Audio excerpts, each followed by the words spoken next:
Hello everyone, today we are going to start the chapter Carbon and its Compound. It is chapter number 4 in class 10th Ncert textbook. So let's begin the session.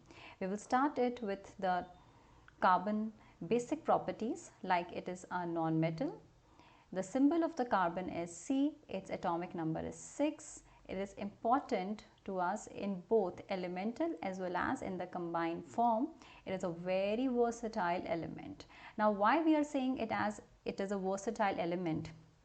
Because it is a part of our everyday life.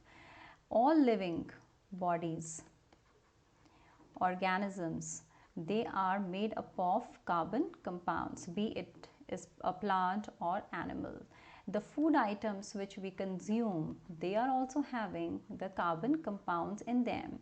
If you speak about the fuels, that is wood or the fossil fuel, they are also having the carbon compound in it.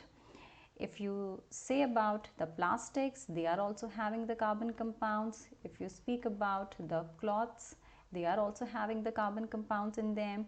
Then we have medicines, they are also having the carbon compound in them. So in all, it is a very important part of our everyday life. If we speak about the percentage of carbon in Earth's crust, then it is very low. It is generally 0.02%, which is extremely low. It is mainly in the form of minerals, that is in the form of carbonates mainly, or in the form of bicarbonate, HCO3. If we speak about the percentage of carbon in Earth's atmosphere, then again it is very low, 0.03% in the form of carbon dioxide. Now let us try to understand more properties of the carbon. The carbon shows the chemical bonding with its other atoms or among the carbon atoms itself.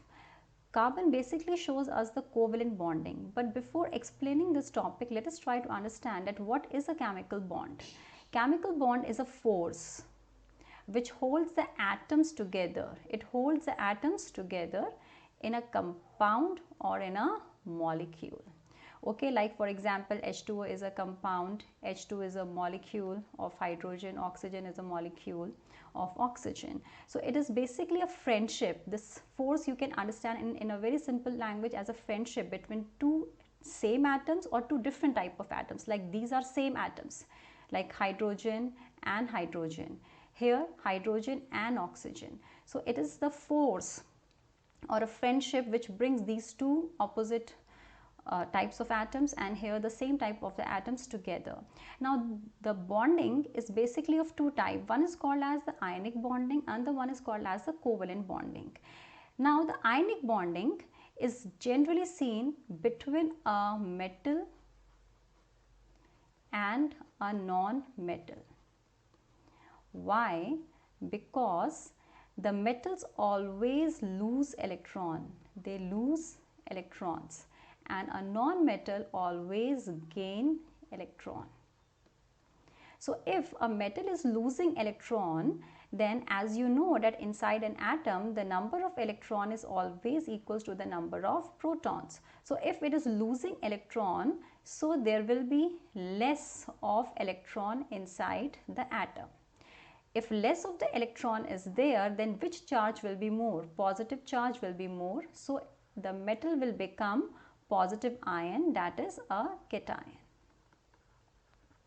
Now here a non-metal gains, that is again in this case the negative charge, that is electron which is having negative charge, its number is more, so obviously it will become negative in charge, and this will called as anion. So we are getting the two different ions here. One is positive charge, another one is negative charge. So in ionic bonding, the two different ions comes together, that is the positive ion combines with the negative ion, and that is why this bonding is called as ionic bonding. So it is formed by the transference of electrons, that is either there is a loss or gain of electrons from one atom to another. So it is called as an ionic bonding. You must have understood this concept also in the chapter metals and the non-metals.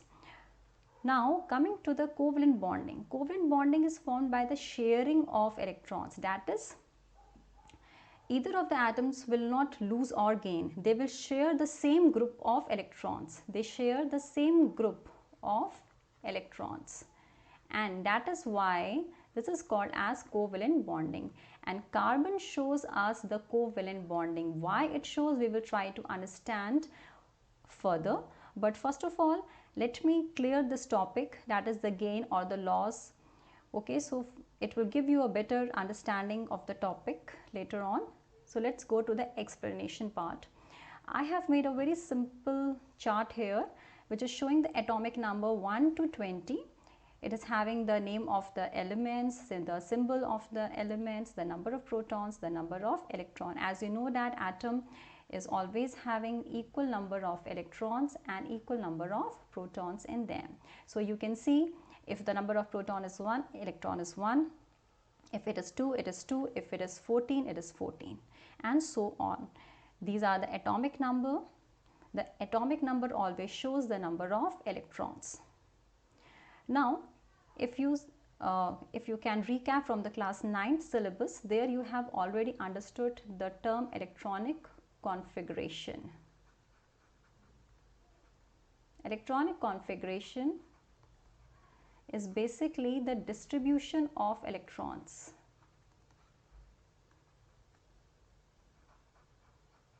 It is the distribution of electrons. Now, for example, suppose this is an atom. For example, here this is nitrogen. So it is having the various shells around it. The first shell is called as the K shell, then the second is called as the L shell, and so on. The third shell is called as the M shell. Okay, the fourth one is called as the N shell. If you see, in the case of the nitrogen, we are having the number of electrons are 7. So we are talking about the electronic configuration. So number of electron is 7. Electronic configuration is what? It is the distribution of electrons, right? So we have to distribute these 7 electron in these various shells. We cannot put all the 7 in first shell because there are rules regarding the electronic configuration which says that the first shell, that is the K shell, will be having maximum of 2 electrons in it. The second shell, that is the L shell, will be having maximum of 8 electrons in it. They are having a rule of 2n square rule, where n is number of shell.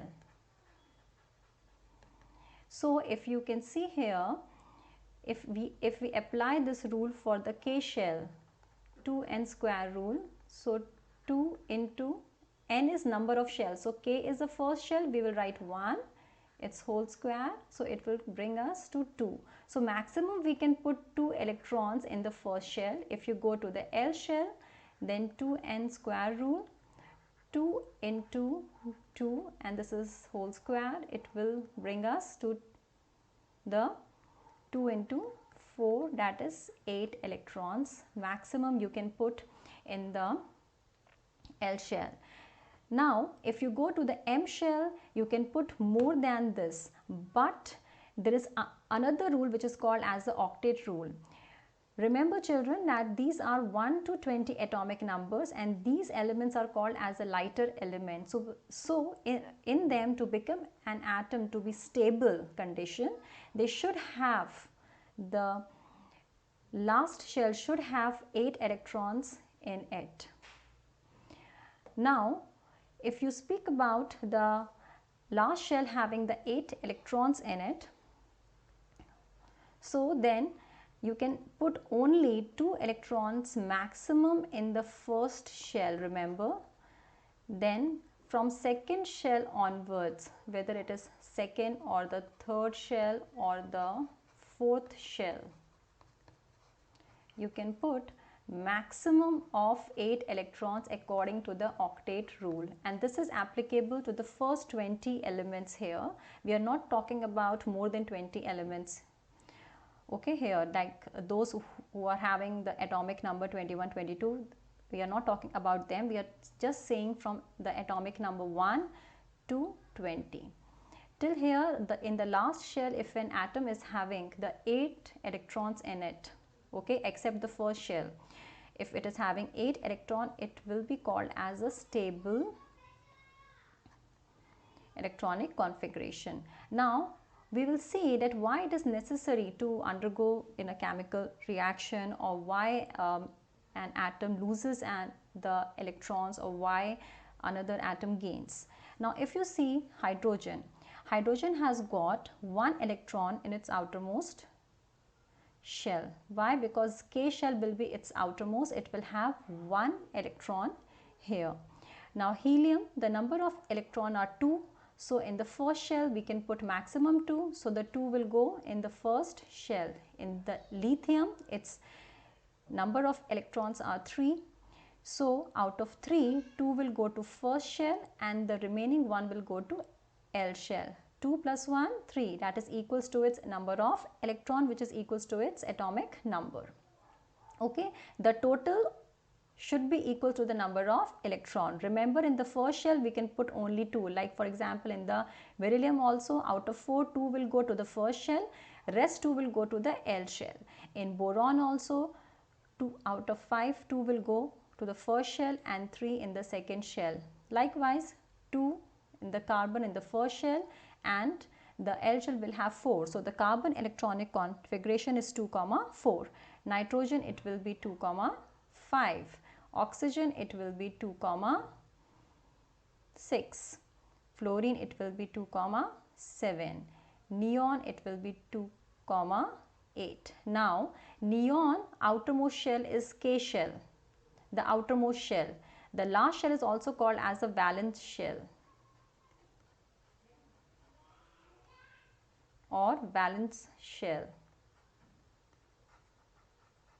If it is having 8 electrons, then it is a stable electronic configuration. Now neon is also called as the noble gas. Why? Because we say that these are the gases which does not react. So why it is not reacting? Because its last shell or its valence shell is having the 8 electrons in it. So it is stable, it is happy. For example, suppose you want to have 2 chocolates and you are having the 2 chocolates with you.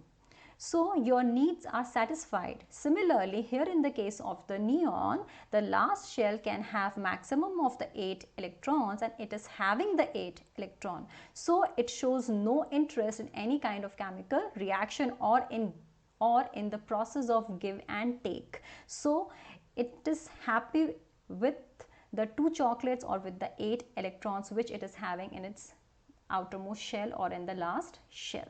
So it will never undergo in a chemical reaction because its last shell is completely filled. Now what about hydrogen, helium, lithium, beryllium, boron, carbon, nitrogen, oxygen, fluorine? Now see, in the case of hydrogen, it has got one electron in the first shell and the first shell can take maximum 2 electrons. So it is in need of 1 more electron. So it will be having a valency of 1, because valency is what? Valency is, if you go by the definition, it says that it is the combining capacity of an element. Okay, so basically this one, if it will get 1 electron from any another atom, then its first shell will be fulfilled. In this way it will become happy. Now if you go to the helium first shell is K and it is having the 2 electrons in it. Maximum we can put 2 electrons in the first shell and it is having those 2 electrons. So helium is again a noble gas because it has got only 1 shell, that is the first shell, and with the maximum of the 2 electrons in it. In this way there is no need of for helium to undergo in a chemical reaction, and that is why it will never show you any kind of chemical reaction. The noble gases are also called as inert gas. So its valency is 0. Its valency is 0. And here also in the case of neon, its valency is 0.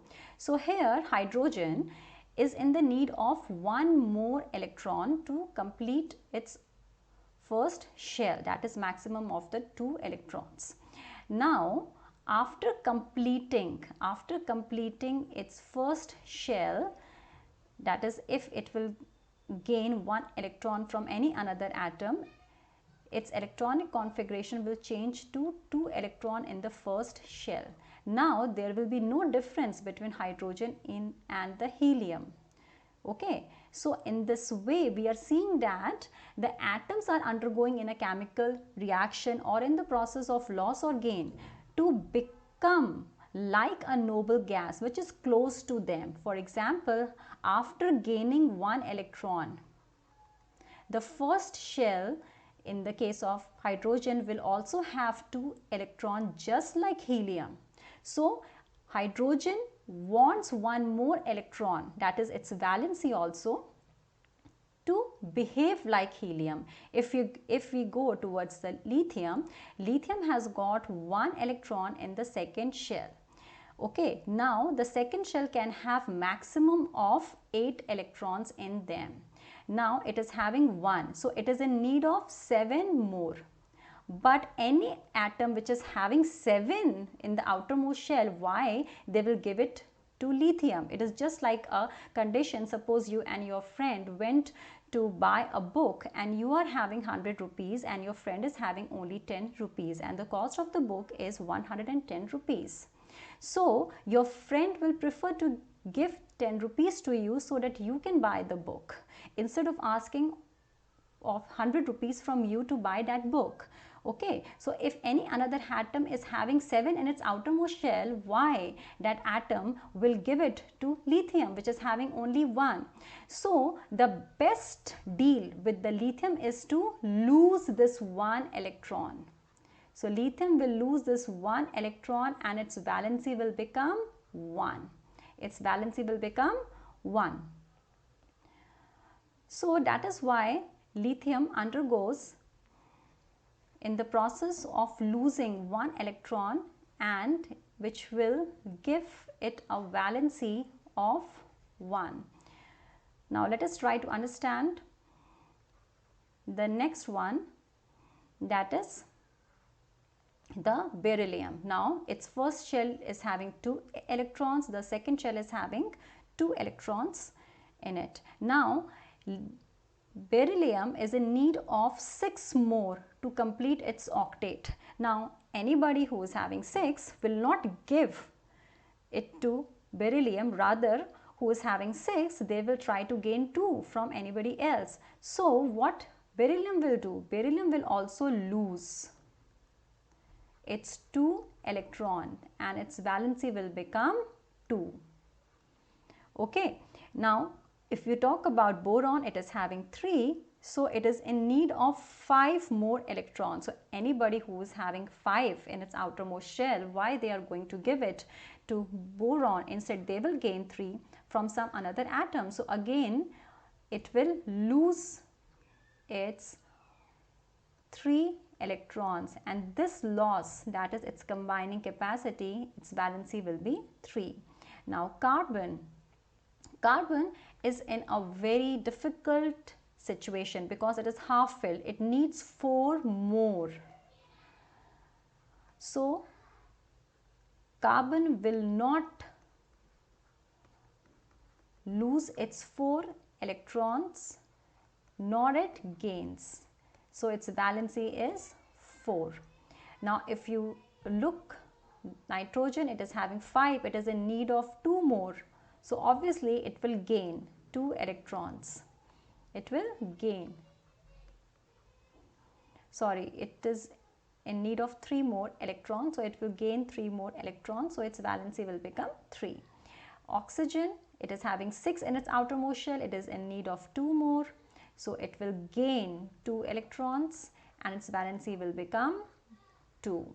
Now if you go to the fluorine, its outermost shell is having 7, so it is in need of 1 more only, and that will become its valency, that is 1. Now if you look from the gain 1 here, that is from nitrogen, oxygen and fluorine.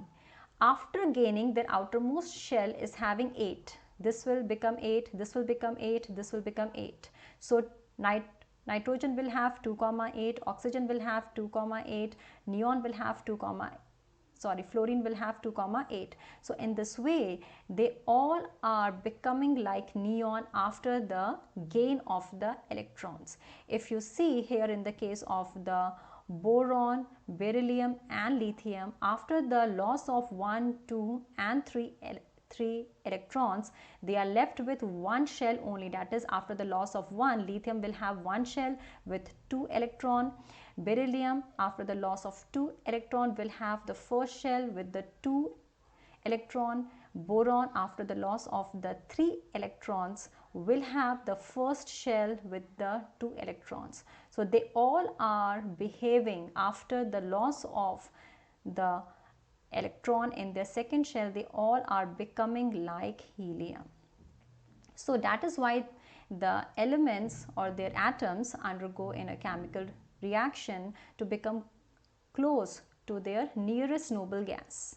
So with this, I'll finish this session, and in the next session I will try to give more example of the covalent bonding, since this is a little recap of the electronic configuration and the valency. Valency is very important to us to understand the covalent bonding between the different compounds, and we will also discuss the carbon compounds, of course, with them. Thank you.